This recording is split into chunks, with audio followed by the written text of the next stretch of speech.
Bible již předpovídala globální rizika křesťané, to musí vědět již dnes. Rád bych se s vámi podělil o biblický pohled na nedávný článek, který publikoval Světové ekonomické fórum. Tento text se zabývá 4 globálními riziky, která je třeba sledovat v postpandemické éře. Těmito 4 oblastmi jsou následující. Za prvé rozptýlení moci v éře po supervelmoci, za druhé velký volební rok, který nezabrání naší opakující se krizi politické legitimity. Za třetí složitější krize globálního duševního zdraví, za čtvrté éra šokujících událostí. Předtím, než se ponoříme a analyzujeme, co může přijít, chci jasně říci toto. Bible nám opakovaně říká, abychom se nebáli, abychom neměli strach, abychom se o nic nestarali. Je to ta samá zpráva, vyjádřená různými způsoby a chci, abyste si to pamatovali, když budete poslouchat. Nemělo by být žádné obavy, ale modlitba. Strach není v DNA Božího dítěte. Pojďme na to. V článku nazvaném 4 globální hrozby ke sledování v době postpandemické výjev uvádí následující. Očekávejte, že globální rizika budou ještě více zhoršena nečekanými šokujícími a destabilizujícími událostmi. Co to znamená pro někoho, kdo sedí doma a poslouchá? Může se zdát, že slova globální riziko a destabilizující události vyvolávají paniku. Ale tady je úžasná věc. I v takových zprávách nás již Bible varovala. Stačí se podívat do 2. Timotea, kapitola 3, verš 1, který říká: Ale uvědom si toto. V posledních dnech nastanou těžké časy. A Lukáš, kapitola 21, verše 25 a 26 říká: Budou znamení na slunci, měsíci a hvězdách a na zemi bude úzkost mezi národy, zmatení kvůli řevu a vlnobytí moře. Lidé budou omdlévat strachem a očekáváním toho, co má přijít na svět, protože nebeské mocnosti budou otřeseny. Vidíte, nemůže se na této zemi stát nic nového, o čem bychom nebyli varováni. Bible nám jasně dává najevo, co přijde. Takže pokud nějaká organizace oznamuje světu, že přicházejí šokující události, které destabilizují svět, věřící v Krista by měli prostě říci: ano, víme to, a pak říci: nebojíme se, Bůh je na naší straně. Jiná část článku uvádí: očekávejte více extrémních klimatických událostí, které ještě více zhorší naše duševní zdraví, zejména pro rostoucí počet klimatických uprchlíků. Za druhé, AI je nám vnucována, ať se nám to líbí nebo ne. Mnozí budou mít pocit, že v této nové ekonomice poháněné AI nepasují, nebo jim ani nebude nabídnuta šance, což vytvoří větší prekérní třídu, která se cítí opomíjená. Svět se probouzí. Pokud pozorně posloucháte, všimnete si, že věci se mění, příliv se mění a dochází k duchovnímu probuzení. Někteří se přibližují stále více k temnotám tohoto světa, protože ve společnosti dochází k morálnímu kolapsu. Život již není ceněn. Srdce lidí se stávají den za dnem chladnějšími. Lidé jsou spotřebováni touhami tohoto světa, je tu svádění hříchem, je tu popularita a prosperita pro ty, kteří učí démonické doktríny. A Bible nás varuje. Běda zemi a moři, protože ďábel sestoupil k vám plný hněvu, věda, že má krátký čas. Ďábel je v těchto posledních dnech jistě agresivní. Ale dovolte mi říci toto, ať je nepřítel sebevíce agresivní, ať se svět stává sebevíce hříšným. Mnozí se obracejí ke Kristu, protože potřebují naději. Mnozí se obracejí ke Kristu, protože už nikdo jiný nemůže nést jejich břemena v těchto posledních dnech. Mnozí se obracejí k Bohu, protože potřebují božskou lásku, božskou ochranu a skutečný mír. Takže jak víte, jak testujete svou vlastní motivaci, abyste zjistili, zda to, co děláte, je skutečné, nebo jen další past klamu? Podívejte, myslím, že bod, kde jste udělali chybu a ztratili se, je myslet si, že lidé mají schopnost rozlišovat mezi levou a pravou, pravdou a lží, všechny tyto věci, které se dějí, a prostě to nejsme schopni. Potřebujeme více takových křesťanů, kteří znají Bibli a, co je důležitější, kteří se nebojí mluvit podle písma. Nedívám se na opravdového Jordana Petersona, vidím, čím Jordan Peterson žije již nějakou dobu. Opravdový Jordan Peterson žije na věky. Je to věčná bytost, stvořená stvořitelem a umístěná do toho těla, které máte teď, aby vydrželo tak dlouho, jak dlouho vydrží, A pak to tělo zemře a opravdový Jordan bude osvobozen od toho těla, stejně jako se to stane se mnou. Takže jediný způsob, jak může člověk rozlišit, co je pravda a co je lež, je mít Ježíše v sobě, protože on je nejvyšší pravda. Pojďme to na chvíli analyzovat. Člověk se skládá ze 3 částí, ducha, duše a těla. Jak to víme? No Bible v prvním listě Tesaloničanům, 5. kapitola, 23. verš říká: Sám Bůh pokoje vás nech dokonce posvětí a celý váš duch, duše i tělo nech jsou zachovány bez úhony při příchodu našeho Pána Ježíše Krista. Rozumíš? Tvůj duch, tvá duše a tvé tělo. Nyní je srdce v duši, která je semeništěm emocí a náklonností, středem lidské osobnosti, vůle, rozumu, intelektu, paměti a svědomí. Ve skutečnosti bych to rád popsal takto. Srdce je aréna. Je to střed všeho, co věřící potřebuje chránit ve vztahu k svému životu. Je to bitevní pole, kde se odehrávají všechny boje ve tvém životě. Boj mezi dobrem a zlem, boj mezi Bohem a pozemskými idoly, boj o to vstát brzy a modlit se, zůstat vzhůru pozdě, aby se modlil, trávit čas ve slově. Všechno to jsou otázky, které se řeší v srdci. Takže, když si představíš své srdce jako arénu, oceníš, že ne všechno by mělo být povoleno vstoupit do tohoto prostoru. A tady je důvod, proč věřím, že je nám přikázáno chránit naše srdce.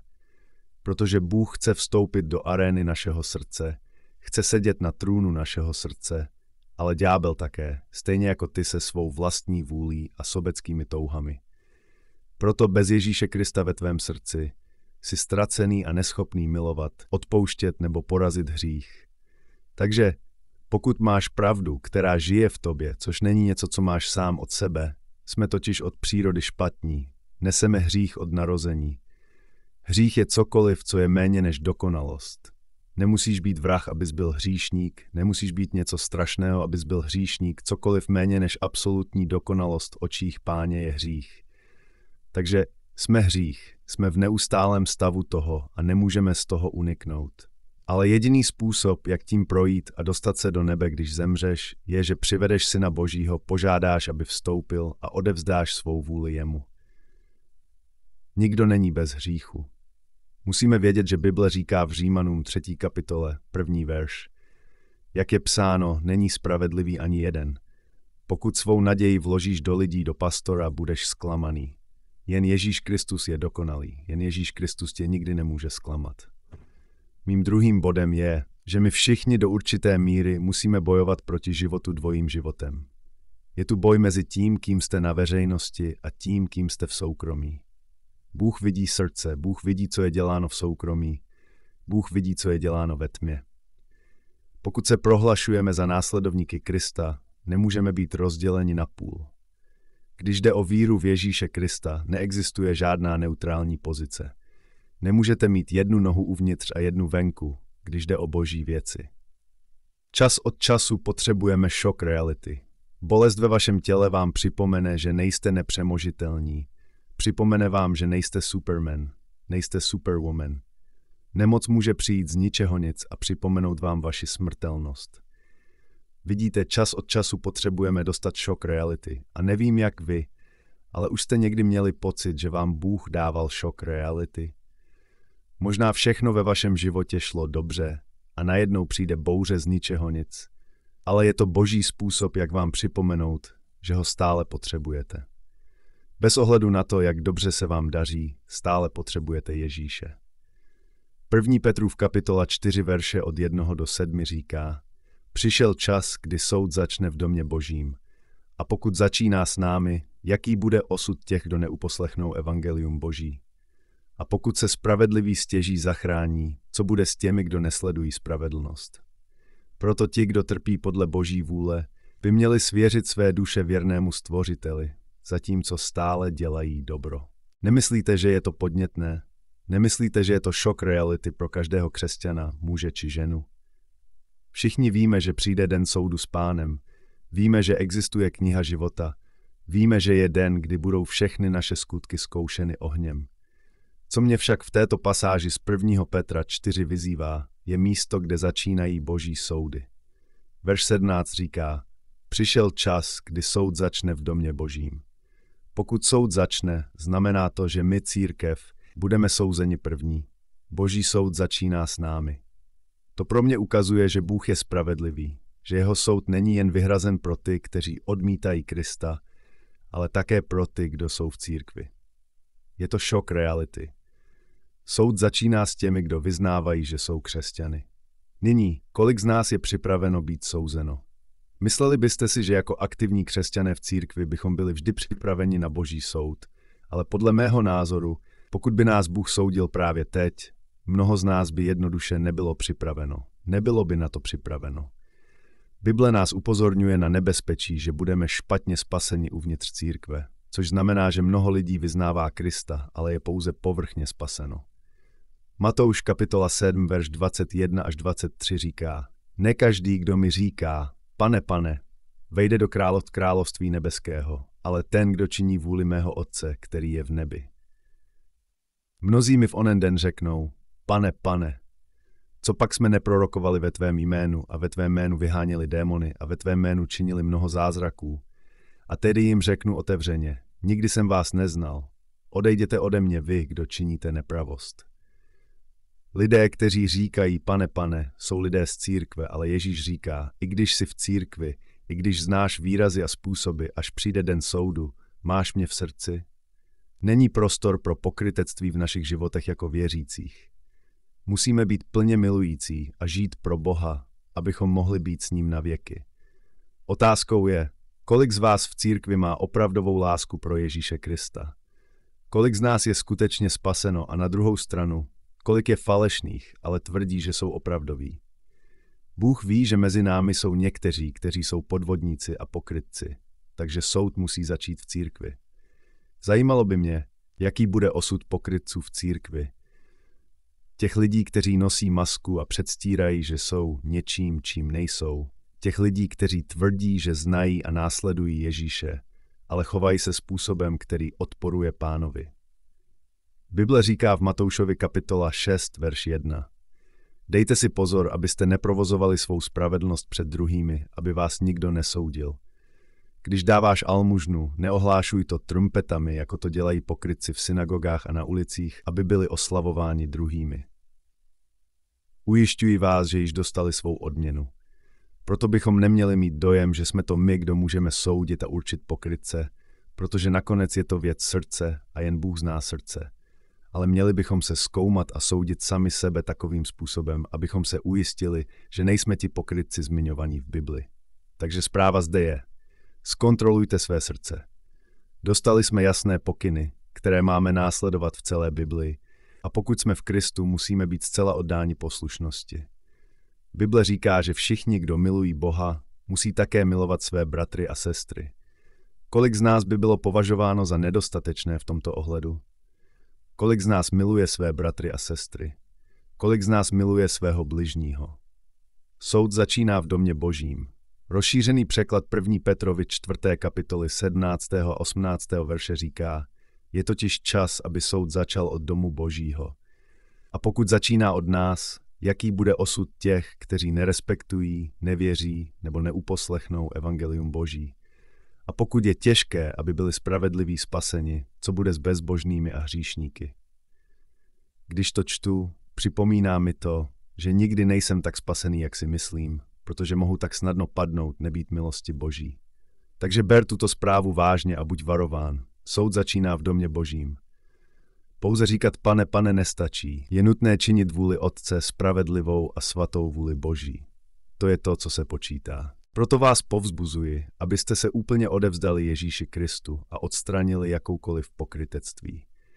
Buďte někým, kdo má opravdovou Boží lásku. Buďte upřímní v hledání Pána.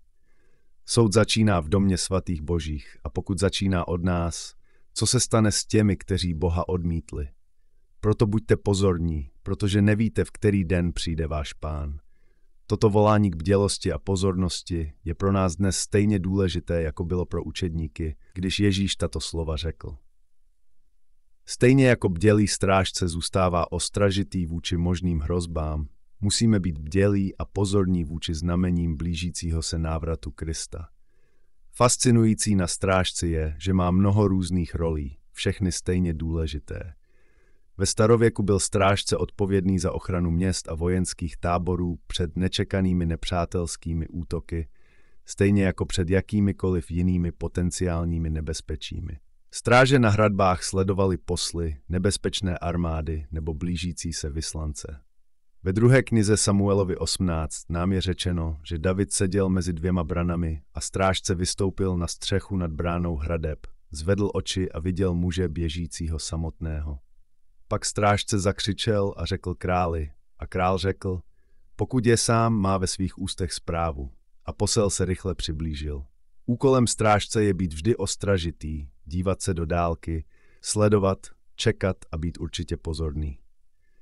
Strážce slouží jako hlídka, chránící před jakýmkoliv nebezpečím. V našich duchovních životech má každý křesťan roli strážce. Musíme sledovat, hodnotit a zkoumat své životy ve světle Božího slova.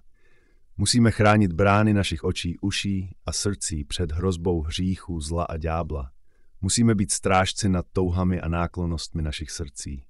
Nyní, jako Boží děti, které žijí v období velké nejistoty, musíme se vyvarovat jedné věci, a to je duch strachu. Lidé se bojí mnoha věcí. Hrozby vznikajících pandemií, pro některé je nejistota ohledně současného stavu mezinárodních záležitostí. Bible nás varuje před válkami a zvěstmi o válkách, a když nakonec vidíme, jak se biblické proroctví odvíjí před našimi očima, může nás to přivést k hledání jasnosti a můžete si začít klást otázky jako, jak to ovlivní zemi, kde žiji, jak to ovlivní svět. A proto existuje nejistota. Pro někoho jiného je boj, kterému čelí ekonomická nejistota, ať už jde o osobní finance či širší ekonomiku jejich země. Pro ostatní lidi v určitých částech světa čelí křesťané pronásledování pro svou víru v Krista. Může zde být nejistota ohledně toho, jak dlouho to mohou snášet nebo jak dlouho musí ještě trpět. Pane, a já osobně věřím, že v těchto posledních dnech, v těchto dnech, kdy vidíme, jak se biblické proroctví odvíjí před našimi očima, nám Bible dává 5 přikázání, která nám všem v těchto časech pomohou. První z těchto 5 přikázání je být bdělý, protože Kristus brzy přijde. Matouš kapitol 24, verš 42 říká, proto bděte, protože nevíte, v který den přijde váš Pán. Když žijete v nejistých časech, když žijete v časech strachu, v časech, kdy se biblické proroctví naplňuje a vidíme nárůst konfliktů po celém světě, vidíme mor, vidíme, jak láska mnohých ochladla, když žijete v takových časech, je důležité být bdělí, protože nevíte, v který den přijde váš Pán. Možná nemáme odpovědi na všechno, nemusí existovat podrobný plán, který by nám řekl, co a jak dělat. Kdykoliv vidíte znepokojivé věci, ale celkově bychom si měli pamatovat, že nakonec by náš zaměření mělo být jen na jednom místě, což je Ježíš Kristus. Když se zaměříte na svět, budete se cítit znepokojeni, přetíženi a úzkostní, ale když se zaměříte na Ježíše, uvidíte problémy ve světě, ale nebudete tím rušeni ve svém srdci. Druhým přikázáním je bdít a modlit se, abyste neupadli do pokušení. Matouš kapitol 26, verš 41 říká, bděte a modlete se, abyste neupadli do pokušení. Duch je ochotný, ale tělo je slabé. Jsme povzbuzováni, abychom bděli a modlili se, abychom nepodlehli pokušení. Často lidé spojují pokušení pouze s otázkami sexuální povahy, avšak lidé mohou být pokoušeni hřešit různými způsoby. Někteří jsou pokoušeni lhát a krást pro svůj osobní a sobecký zisk. Někteří jsou pokoušeni opíjet se, jiní jsou pokoušeni klepy. Ale především dejte si pozor, abyste nebyli pokoušeni následovat evangelium, které jen těší vaše uši. V posledních dnech bude klam a tento klam bude lákavý pro mnohé, protože vám bude řečeno evangelium, které vám jednoduše udělá dobře, místo aby vás přivedlo k pokání. Dávejte si pozor, abyste nebyli pokoušeni. Třetí příkaz je, bděte a modlete se, abyste mohli uniknout. Lukáš kapitola 21, verš 36 říká, dávejte si pozor na všechno a modlete se, abyste byli hodni uniknout všem těm věcem, které mají přijít a stanout před Synem člověka. Když Ježíš řekl toto svým učedníkům, mluvil o budoucnosti a varoval je před strašnými věcmi, které přijdou na zemi. Jak se blížíme ke konci věku, ti, kdo budou považováni za hodné uniknutí božímu hněvu na této zemi, jsou ti, kteří vložili svou důvěru a víru v Ježíše Krista, ale můžete to udělat jen tehdy, když bdíte a vždy se modlíte. Jinými slovy, Ježíš nám říká, abychom byli zaměřeni na něj. 4. příkaz pro věřící v této době je být pilní a disciplinovaní ve svých modlitbách. Bible v 1. Petrově, kapitola 4, verš 7 říká, konec všech věcí je blízko, proto buďte ostražití a střízliví, abyste se mohli modlit. V tomto kontextu znamená střízlivý vážný. Jinými slovy, jako věřící bychom měli být opatrní, jak žijeme. Naše volby ovlivňují naši schopnost jasně myslet. Je lepší být sebekontrolovaný, abychom se mohli pilně modlit. Věřím, že zde Petr také mluví s těmi, kteří trpí kvůli Ježíši, věřícími, kteří jsou pronásledováni, a Petr nám dává slovo varování, které je zároveň povzbuzující. Je to téměř hotové, konec všech věcí je blízko a nevidíme to dnes více než kdy jindy. 5. a poslední příkaz pro věřící je mít jasno ve svém poslání. 2. list Timoteovi kapitola 4 verš 5 nám dává skvělé rady, jak se vypořádat se vším, co dnes slyšíme a vidíme ve světě. Ale ty se starej o všechno, snášej utrpení, vykonávej veškerou práci, kterou máš dělat. Bible říká, ale ty musíš mít ve všech situacích jasnou mysl. Neboj se trpět pro Pána, pracuj, hlásej ostatním dobrou zprávu a plně plň službu, kterou ti Bůh dal. Svět má mnoho různých hlasů, některé zbožné, jiné bezbožné, a tyto hlasy vám řeknou mnoho různých věcí, které vás zmatou, věcí, které vás znepokojí, věcí, které znečistí vaši mysl. A to všechno vás vede k tomu, abyste žili ve stavu strachu. Ale Boží slovo nás vyzývá, abychom měli ve všech situacích jasnou mysl. A věřím, že toho můžete dosáhnout tím, že uděláte jednu věc. Zaměříte se na Krista a děláte všechno pro jeho slávu. Když si stále více lidí klade otázky jako žijeme v posledních dnech, je to konec, chci vás povzbudit, abyste udělali něco jiného, než sledovali každý událost, která se děje ve světě. Moje zpráva pro vás je, že byste měli zajistit, že máte osobní vztah s Ježíšem Kristem. Ano, je dobré, abychom si všímali událostí, které se ve světě dějí, ale hlavním zaměřením našeho života by mělo být zajištění, že naše individuální vztahy s Bohem jsou v dobrém stavu. Ať už žijeme v posledních dnech nebo ne, ať už je to poslední doba nebo ne, vy a já jako věřící musíme zajistit, že naše zaměření je pouze na Ježíše Krista. Měli bychom se soustředit na toho, kdo je cestou, pravdou a životem, a to je Ježíš Kristus, který výslovně řekl, nikdo nepřichází k Otci než skrze mě.